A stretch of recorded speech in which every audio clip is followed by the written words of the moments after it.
হৰি নাম ৰসে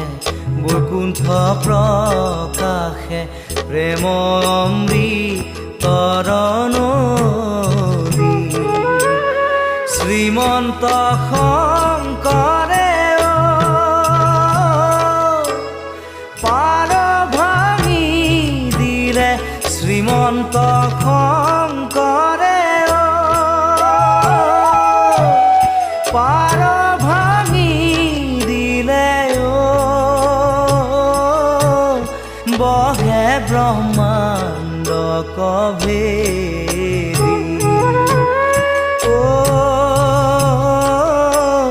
বহে ব্ৰহ্মাণ্ড কভেদি